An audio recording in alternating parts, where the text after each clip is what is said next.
A third round of talks between protesting farmers and a team of union ministers will be held in Chandigarh at 5 p.m. on Thursday for a resolution of their demands, even as standoff between protesters and Haryana police continued at Punjab-Haryana border areas of Shambhu and Kannori on Wednesday, second day of farmers' march to Delhi.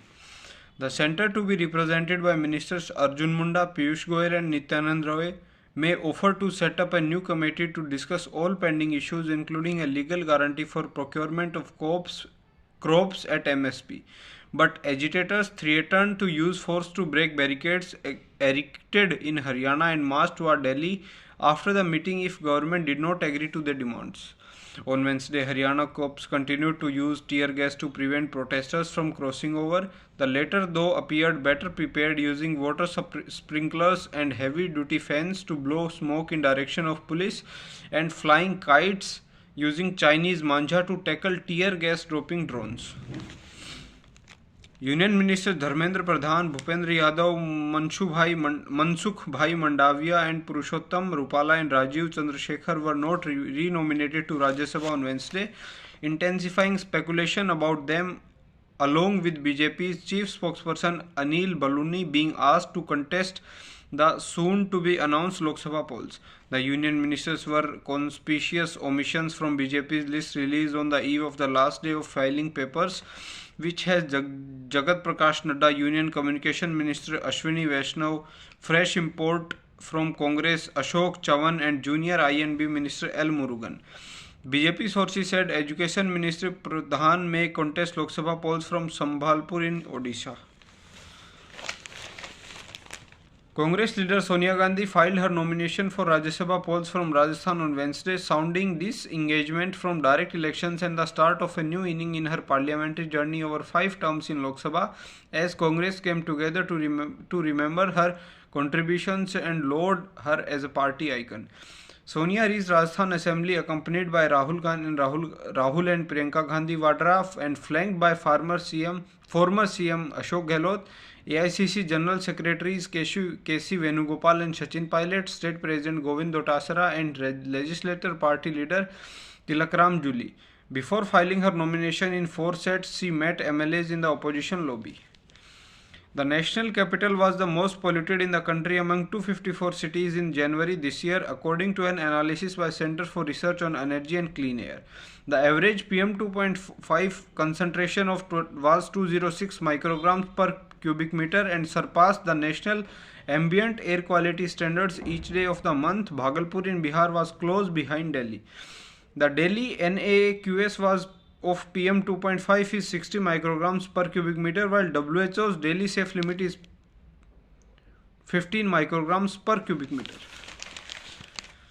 A thrilling series resumes today as India takes on England in the third test at Rajkot, with 5-match series poised at 1-1 for Ben Stokes, R. Ashwin and James Anderson. It may be match to remember. There is a possibility of India fielding 2 debutants. Sarfaraz Khan will play in place of Shreyash Iyer, while wicketkeeper batsman Dhruv Jurel may replace KS Bharat. This test will be England captain Ben Stokes' 100th test, with the representation ceremony lined up. R. Ashwin is on 499 test wickets and almost certain to scale of Mount 500. Rohit Sharma will lead Team India in T20 World Cup to be played in US and West Indies in June this year. Gujarat boy who became modern cricket's whispering death. Anderson has 695 test wickets and will reach 700, only third bowler after Muralidharan, and warned to do so if he again gets 5 wickets like he did in Vizag. Likely reverse swing may come to his end. Pitch is expected to be similar to Vizag, that's India won by 106 runs to square series. Similarly, a batting wicket with spinners getting some help, especially in second half of the match.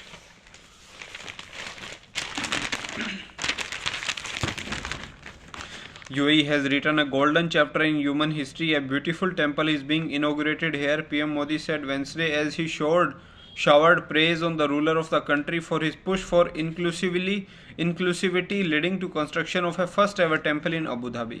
The inauguration has added to the joy felt by Indians over the consecration of Ramlala's idol in Ayodhya, he said.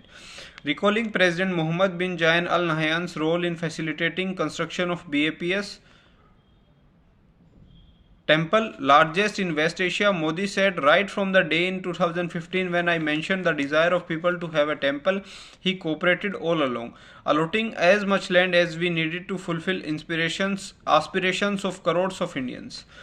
Governments must prioritize ease of living, justice, mobility, innovation, and doing business, PM Modi said at World Government Summit in Dubai Tuesday. People should neither feel absence of government nor should there be pressure. Government have to ensure there is minimum government interference in people's lives, he said. The PM said in future government have to strike a balance between national sovereignty and international interdependence and retain commitment to international rule of law while working in a national interest. In the second episode of its kind this year, an Indian professional allegedly wiped off.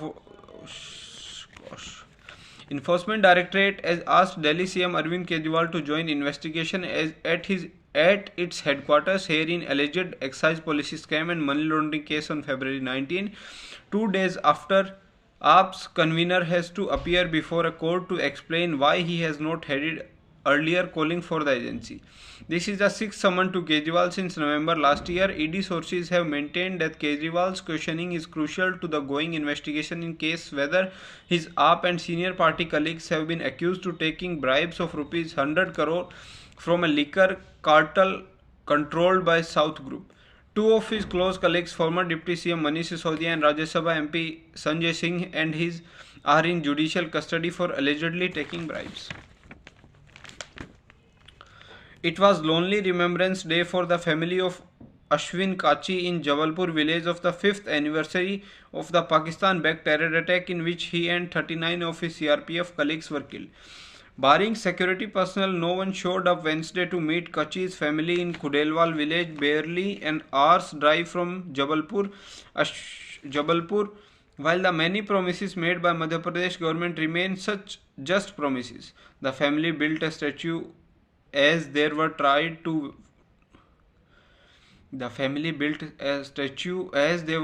of waiting for government. After reported the matter last year, government promised to build a garden around it, but not a brick has been laid. The government given houses are crumbling. A school was to be built and named after him, but there is no sign of that either.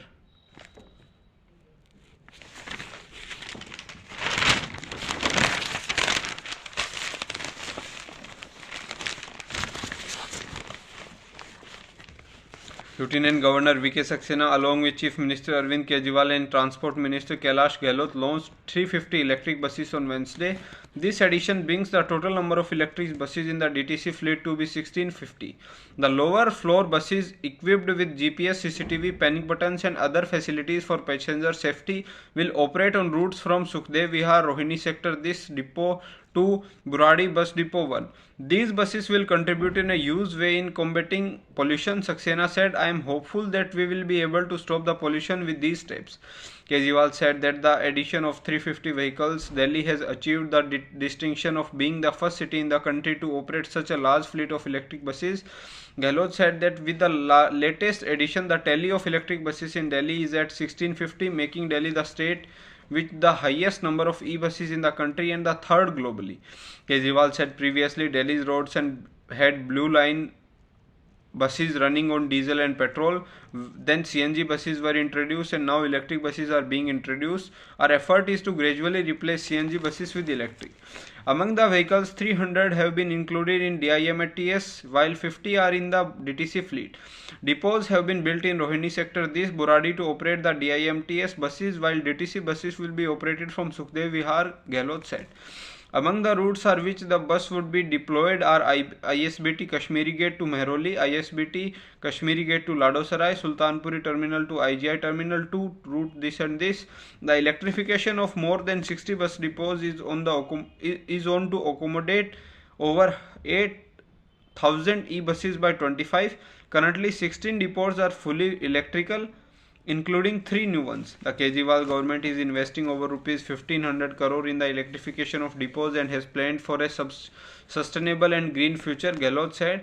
Delhi BJP President Virendra Sachdeva said that between 13 and 24, the Kejriwal government did not add a single new bus to the DTC fleet, and it is the result of this negligence that the bus transport infrastructure is based only on electric buses provided by the central government. He said the Kejriwal government has disappointed the people of Delhi on providing public transport. The government procrastinated in providing funds for the metro, and Rapid Rail did not purchase even 10 buses for Delhi in 10 years. And now when Delhi needs around 12,000 DTC buses, it is labeling the depleted fleet as running buses and patting its own back. The budget session of Delhi Assembly will start on Thursday with Lieutenant Governor V.K. Saksena's address to the House in the morning. The 5-day Assembly session is likely to witness the tabling of the Economic Survey and Outcome Budget on February 16, while the budget for the 24-25 financial year may be represented on February 19. Delhi government, however, has yet to make the exact date public. This is going to be Finance Minister Atish's maiden budget and AAP government's last before Delhi Legislative Assembly elections in February 25. While the government's focus on health and education will continue, officials said there will be a higher allocation of funds for the cleaning of Yamuna and improving ambient air quality apart from water, rural roads and various developmental projects. This reflects government proactive approach towards addressing the diverse needs of the city, said an official.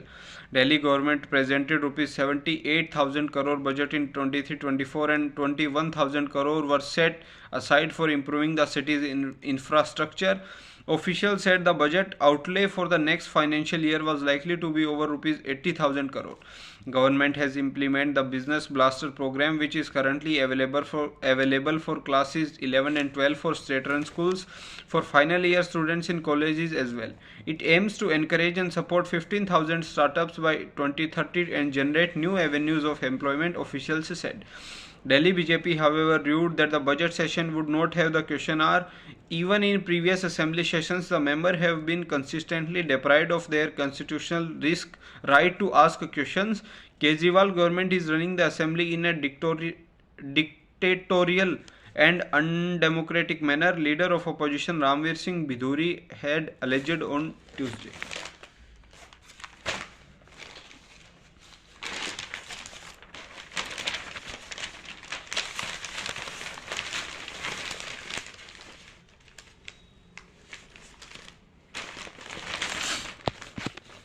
After 2 days of jams, traffic flows was largely smooth through Delhi's main borders with Noida, Ghaziabad and Gurgaon at UP Gate, Chila, Kalindi Kunj and Srihol, as the restrictions were eased by police and more lanes were opened.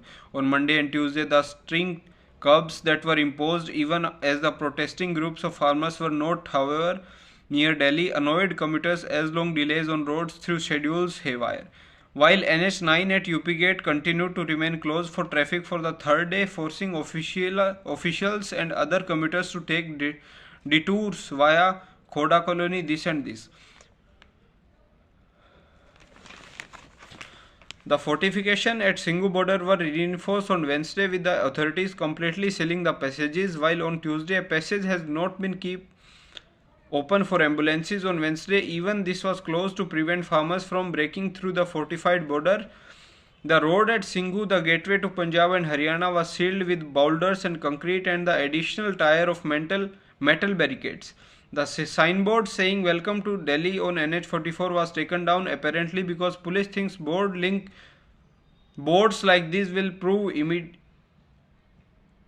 impediments if they have to resort to firing tear gas shells. Police signage warning people in Gurumukhi script about strict action against any violation of Section 144 CRPC were put on. These arrangements continued to hamper the free movement of Delhi commuters. Among those especially affected were patients and their attendants in ambulances that were turned back and had to search for alternative routes.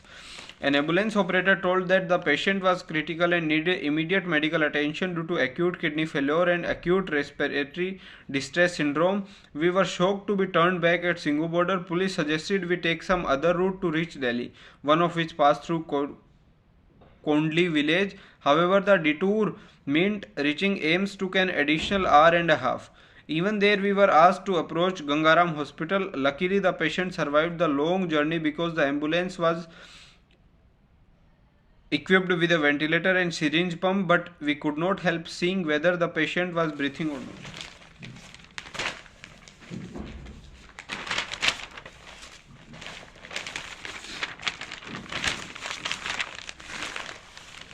Delhi Metro Rail Corporation on Tuesday recorded its highest passenger journey at 71 lakh, beating the previous record of 71.3 lakh created in September last year. Many people opted for Delhi Metro and kept their vehicles at home due to traffic diversions from the farmers' protests.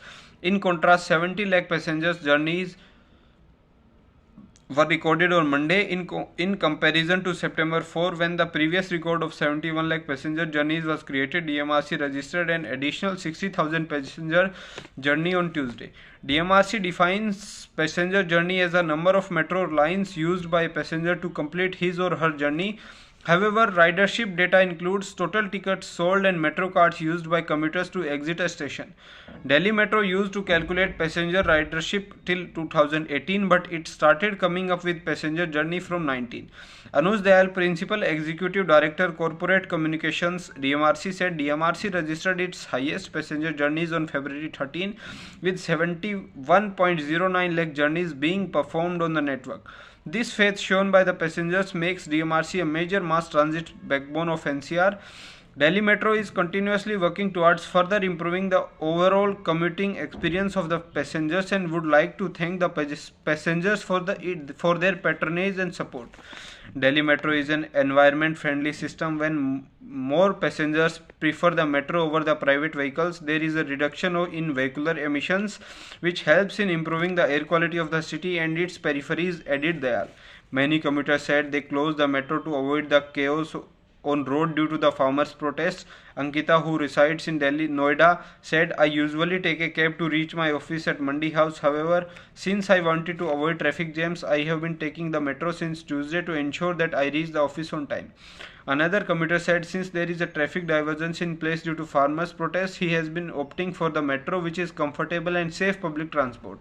DMRC data shows that the total 71.09 lakh passenger journeys recorded on Tuesday. The maximum rush was witnessed in Yellow Line, which shows 19 lakh passengers journey. It was followed by Blue Line, which reported 19.14 lakh passenger journeys, and Red Line at 7 lakh passenger journeys. Yellow and blue lines are the busiest lines in the DMRC network.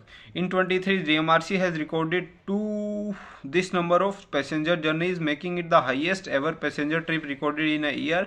Delhi Metro witnessed a major reduction in footfall following the COVID-19 lockdown in 20 and the subsequent waves. Services were suspended from March 22 to September 6 and from May 10 to June 6. Metro trains operated with reduced capacity for nearly 2 years and started functioning with 100% sitting and standing capacity since 22. Reported that Delhi Metro has surpassed its pre-COVID passenger journeys on a consistent basis from 23 onwards. ISBT Kashmiri gets so much thinner crowds on Wednesday as several roadways buses going to Punjab, Haryana and parts of Himachal Pradesh were cancelled, giving a tough time to passengers.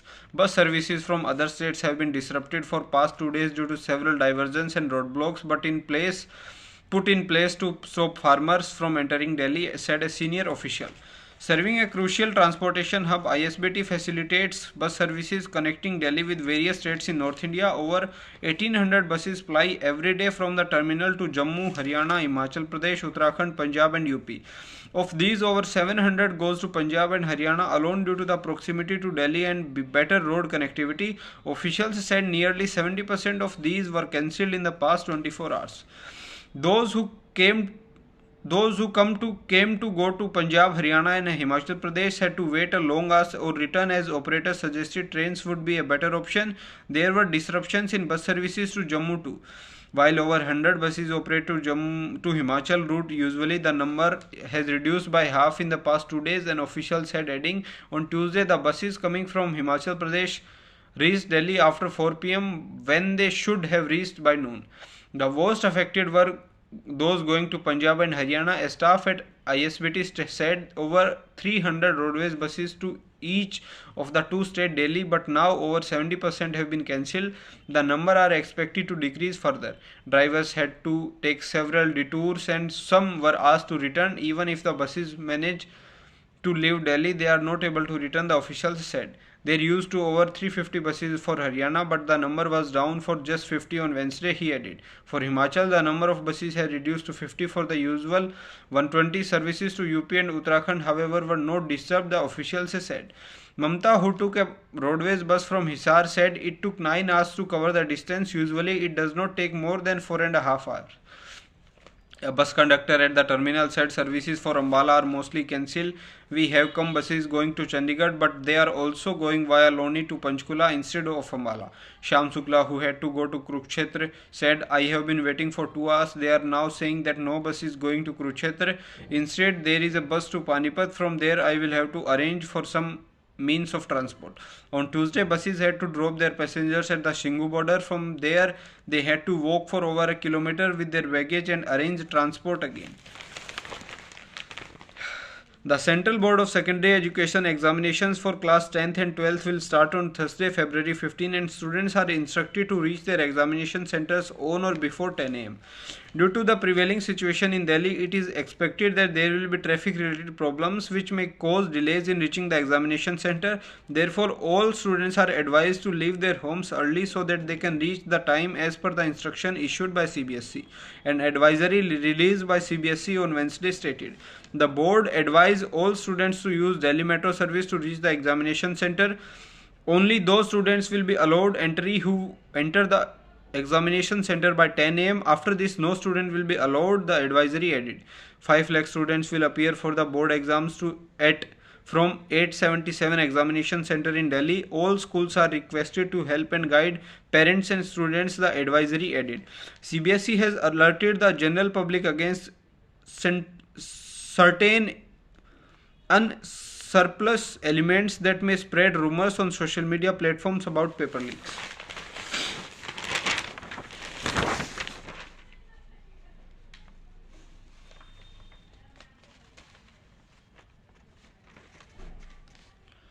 New Delhi Municipal Council has taken up repairs and several other measures to ensure 22 escalators linking subway in the Connaught Place and adjoining areas become operational again. Apart from coordinating with local police to check the theft of escalator items, the civic body has deputed security staff in 3 shifts for 75 days. It has also cleaned the escalators and fixed a time frame for 4 to 7 weeks for repairs. The Operation and Maintenance Agency has been asked to make all escalators operational in a time-bound manner and install the missing parts. Thereafter, in the long term, task will be assigned for security, cleaning and sweeping to ensure there are no theft again. We have questioned police for regular checks, said NDMC Vice Chairman Satish Upadhyay, who inspected the escalators on Saturday.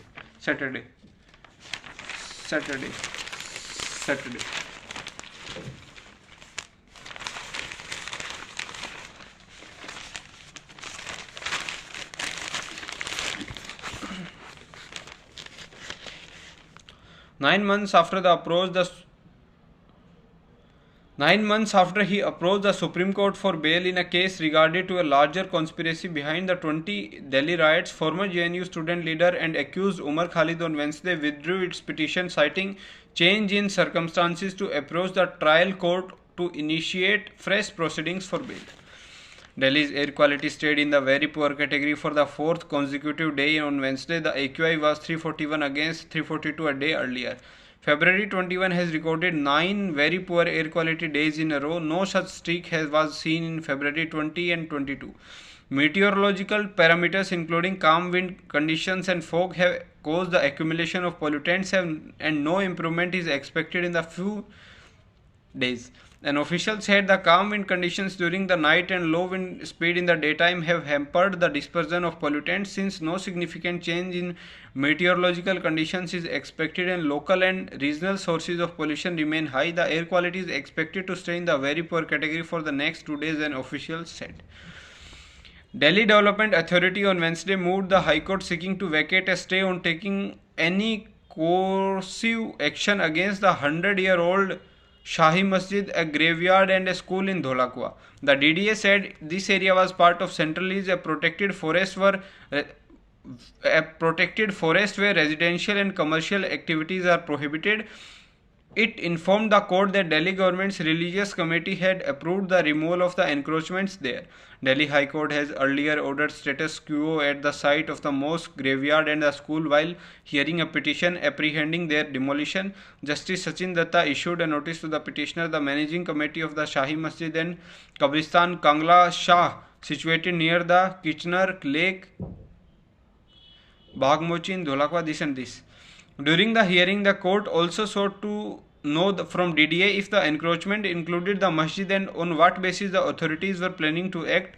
On what basis do you want to take the action? You make a clear and cogent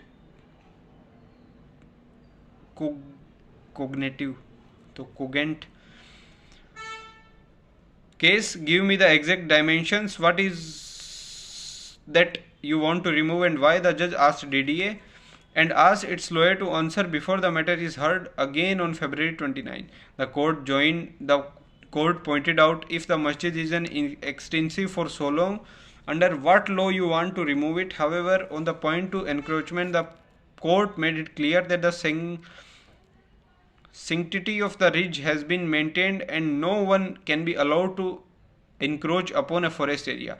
The court also raised the legal issue: can the religious committee remove the structure with a vintage and has been in existence for the last 50 to 60 years? The petitioner's counsel submitted there was no encroachment in the area where the mosque is situated. The petitioner has failed to point out that as per the revenue records and the earlier rounds of litigations, it is an encroacher of the government land on the central ridge, which is ecologically sensitive area. Continuous demolition drives are being conducted in the area, DDA argued in the plea.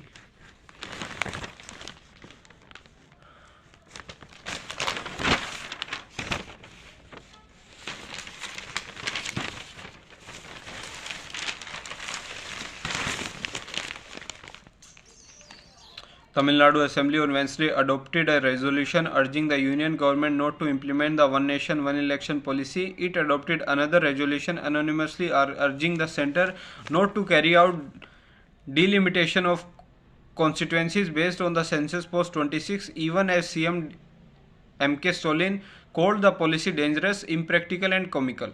DMK allies Congress, VCK, MDMK and left parties supported the resolution. PMK, which released its shadow budget, did not participate in the day's proceedings. Stalin moved both resolutions. This house urges union government to implement the One Nation, One Election policy as the theory is impractical, not enshrined in the Constitution of India. Election to local bodies, state assemblies and parliament are being held at different times on the basis of people-centric issues in a vast and diverse country like India, and it is against the idea of democratic decentralization, the resolution said. Stalin said delimitation based on the census after 26 was like a Damocles sword hanging over people of South India. One nation, one election is a vast arbitrary idea. The ploy to reduce number of elected representatives of the people of Tamil Nadu in the name of delimitation based on census must be thwarted. All should raise our voice against both, since they undermine democracy, he said. One nation, one election would pave way for illegal dissolution of party assemblies. Stalin said, if the union government falls, will they dissolve all state assemblies and hold polls? Will those in power in century voluntarily resign if the government fall in some state and polls are to be held? Bengal Governor C.V. Anand Bose urged state government on Wednesday to establish a SIT and conduct a judicial inquiry into the Sandesh Khali violence, while emphasizing the arrest of gang leaders and their henchmen and advocating for ex gratia to victims. He suggested State Women's Commission address the matter appropriately, take strict action against erring enforcement officials, particularly police. Sandesh Khali in Bengal's North 24 Pragnas has witnessed protests since February 7, predominantly led by women expressing anger over sexual harassment and high-handedness with associates of fugitive TMC strongman Sheikh Shahjahan. Shahjahan has evaded authorities since January 5 when villagers wounded 3 ED officials during a search operation at his home as part of the probe into an alleged ration scam. Trinamool spokesperson Kunal Ghosh criticized Bose's statement as motivated, partial, baseless and done to further political agenda. He suggested both should have engaged with state government instead of aligning with BJP and CPM. Tension escalated after Bengal BJP leaders sought to visit Sandeshkhali following Calcutta High Court's quashing of prohibition orders, and agitation in front of Bashirhat SP office resulted in a scuffle between BJP workers and police. State party chief Sukanta Majumdar fell while standing on the bonnet of a car and appeared to faint. He was rushed to the hospital. However, section 144 of CRPC was reimposed by Note 24. Pragna's district administration at 19 places in trouble-torn Sandeshkhali. Calcutta High Court had granted liberty to the state to seek a prohibition order to exact in the exact area of disturbance. Manmohan Singh government had turned down Swaminathan committee's recommendations for minimum support price that was at least 50% higher than the weighted average cost of production, urging that it would distort the market. A mechanical linkage between MSP and cost of production may be counterproductive in some cases. K.V. Thomas, who was Minister of State for Agriculture and Food, has said in response to a parliament question in 2010 opposed by BJP's Prakash Javadekar. Thomas said government was of the view that the Commission on Agricultural Costs and Prices recommended MSP based on objective criteria and considering a variety of factors. On Tuesday, Congress functionaries including Party President Mallikarjun Kharge and MP Rahul Gandhi had said they would bring a law guaranteeing MSP in case they would be voted to office. Rahul said this party decides for the country, not for the politics, while questioning criticism over the promise to give legal guarantee on MSP. He also sought to counter claims on the Swaminathan committee report was not to be implemented by Congress, saying UPA had implemented 175 of the 201 recommendations. Based on the recommendations of the committee set by the UPA, farmers are demanding its implementation of C2+50 formula, which is the comprehensive cost including inputted cost of capital and the rent on the land owned by farmers for 23 crops covered by MSP. Centre has however said the issue needs to be dealt with the detail before it can commit to meet the demand. Government officials has urged that a legislation offering a guarantee was not feasible at the value of agricultural produce in the country. A 7-foot long bull shark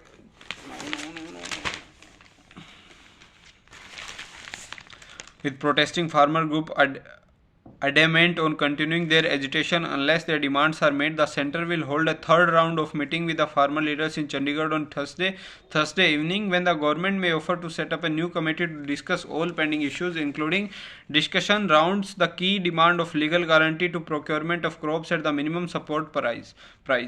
Government side will be represented by Union Minister Arjun Munda, Piyush Goyal and Nityanand Roy. Although the ministers have held 2 rounds of discussions with farmer leaders in Chandigarh, the meetings failed to convince farmers not to go on protest since Tuesday. Sources said the decision to hold yet another round of talks was taken after Munda met Defence Minister Rajnath Singh on Wednesday. An idea to form a new committee was also discussed, providing the farmer leaders agreed to be part of it, as farmer leaders insisted on having such talks either in Chandigarh or anywhere near the protest site. Also, Punjab-Haryana border, the government side agreed to visit them in Chandigarh and hold talks to defuse the current crisis. Samyukta Kisan Morcha leader Jagjit Singh Dhaliwal and coordinator of Kisan Mazdoor Morcha and Kisan Mazdoor Sangharsh Committee Sarwan Singh Pandher will represent the protesting farmers. Munda expressed the need to hold talks with farmers in a positive and constructive manner, saying the government would quickly act on any issue which are administrative in nature, but would like to discuss the stakeholders, the pros and cons of the matter relating to formulating a law on the MSP guarantee. He said a fresh committee can be formed where protesting farmers can send their representative to discuss all aspects of their pending demands. These are not on the issues which can be looked at the in isolation. There is a need to have comprehensive discussion on all the issues to find a way out, Munda told reporters. The meetings on Thursday assume significance in view of SKM's plan to join the stir, beginning with nationwide Gramin Bharat Bandh on Friday and panchayats in western UP and later in other states.